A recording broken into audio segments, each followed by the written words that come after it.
জঙ্গলের জানোয়াররা মূর্খ হয়ে গেছে। ওরা তো বুঝতেই পারছে না যদি আমরা জল না খাই তাহলে এমনি মরে যাব।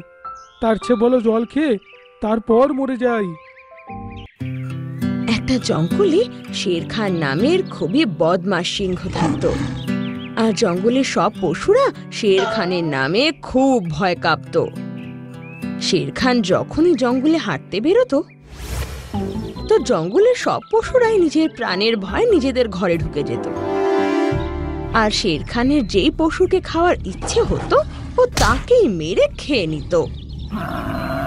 এমনকি শের খান বাচ্চা বড়কেও ছাড়তো না। জঙ্গলের সব পশুরা শের খানের আতঙ্কে তটস্থ ছিল। সেখানে শের খানের মন্ত্রী চার্লস, যে কি আসলে চিতা ছিল, শের খানের থেকেও বেশি বদমাশ ছিল। ও সারা দিন শের খানের কানে জঙ্গলের পশুদের বিরুদ্ধে কথা বলতে লাগতো। আর কানে কানে বলতো যে এই সময় জঙ্গলের কোন পশু বেশি হৃষ্টপুষ্ট।